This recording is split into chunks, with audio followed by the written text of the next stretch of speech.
Tom,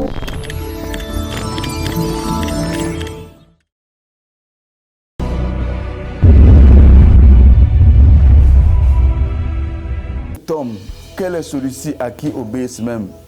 Pour voir que cette situation qui ressemble à la situation actuelle que nous sommes en train de traverser, vous levez dans la foi à changer le langage, à changer la prière et à combattre cet ennemi. Seigneur, aie pitié de nous. Seigneur, sauve-nous. Jésus dit, je vous ai donné le pouvoir. Parlez à l'eau, parlez aux tempêtes, arrêtez, agissez. Donc nous avons le pouvoir, au nom de Jésus, de parler au Corona. Bien qu'invisible, mais cet ennemi existe.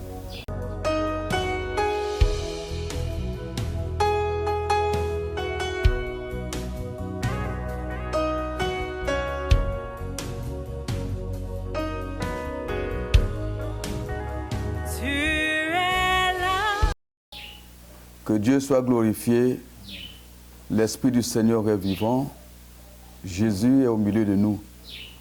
Nous allons rapidement voir Matthieu chapitre 8, à partir du verset 23. Amen. Amen. Jésus monte dans la barque avec ses disciples.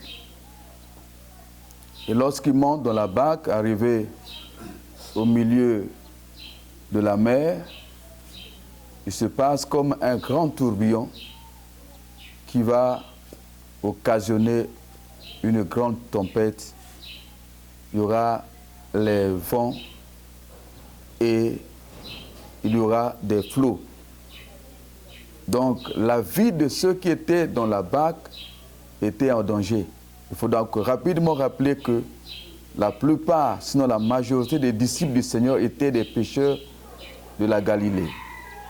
Donc, ce sont des hommes qui ont passé plus leur temps à pécher. Ils connaissaient l'eau, ils connaissaient donc les phénomènes qui se passaient au niveau de la mer ou des océans.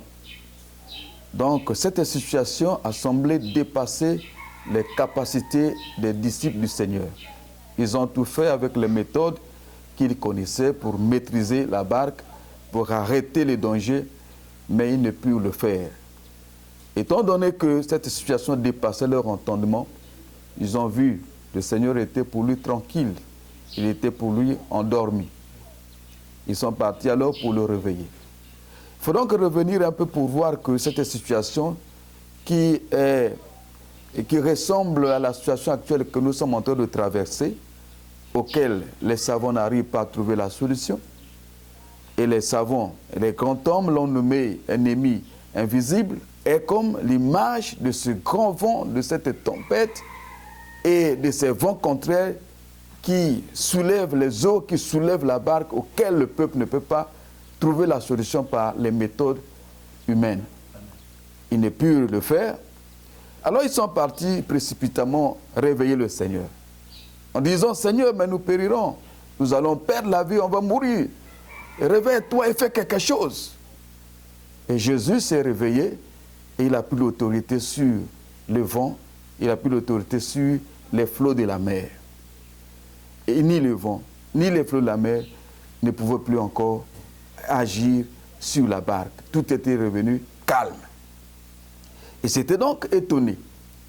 Alors on s'imagine que le Seigneur pouvait être très content de voir ses disciples venir le réveiller pour cette situation.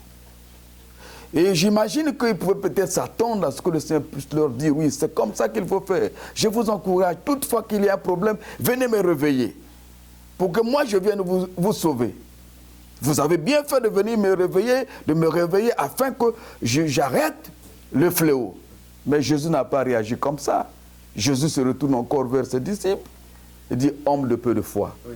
C'est donc pour dire que c'est cette situation-là, vous pouvez, vous êtes en mesure de l'arrêter.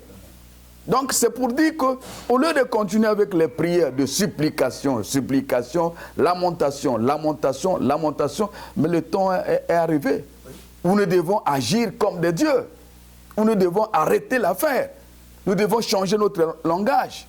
On appelle ça l'ennemi. Ça veut dire que nous sommes en situation de guerre. En situation de guerre, on ne supplie pas, on ne se lamente pas, Amen. On ne pleure pas. en situation de guerre, on doit agir, on doit ordonner, on doit frapper, on doit repousser, on doit aller de l'avant. Et non le fait de lamenter, Seigneur, aie pitié de nous, Seigneur, sauve-nous. Jésus dit, je vous ai donné le pouvoir. Parlez à l'eau, parlez aux tempêtes, arrêtez, agissez. Vous savez que Dieu, en réalité, Dieu, lorsqu'on parle de Dieu, Dieu ne dort pas. Dieu ne peut pas dormir, parce que rien au monde ne peut le surprendre. Aucune chose au monde ne peut le surprendre, il ne peut pas être étonné de quelque chose, rien. Jésus a mis simplement ses disciples à l'épreuve. Parce que cette situation ne pouvait pas surprendre Jésus. Dieu est Dieu, il est omniprésent, il est omniscient. Donc Jésus, en tant que Dieu, ne pouvait pas être endormi, c'est comme s'il ne savait pas ce qui se passe. Voyez-vous, même la situation est tellement claire qu'il y a eu les flots, il y a eu les vagues, ça veut dire que la barque était en mouvement. Comment Jésus ne pouvait-il pas se réveiller lui-même? Il était secoué, il y avait les barques, mais il était pour lui tranquille, il était pour lui calme. Parce que pour lui, il voulait voir la réaction des disciples. Vous savez ce que les disciples ont dit? Quel est cet homme, quel est celui-ci à qui obéissent même les vents et la mer? Donc pour eux, Jésus pouvait guérir, il pouvait faire marcher les paralytiques, il pouvait faire d'autres miracles, mais du point de vue dans leur conception, la mer, les vents, ah non, pas là-bas. Non, non, non, pas là-bas, non, sauf ça. Donc, sauf les vents, sauf la mer, sauf les tempêtes, sauf les flots, ça, il ne pouvait pas. Étant limités dans leur conception, il ne pouvait pas opérer un miracle. Jésus voulait leur dire, allez au-delà. Donc, rien du tout dans le monde ne peut s'opposer, ne peut résister à ceux qui ont la foi. Donc, mes bien-aimés dans le monde, je vous invite à vous lever dans la foi, à changer le langage, à changer la prière, et à combattre cet ennemi. Bien qu'invisible, mais cet ennemi existe.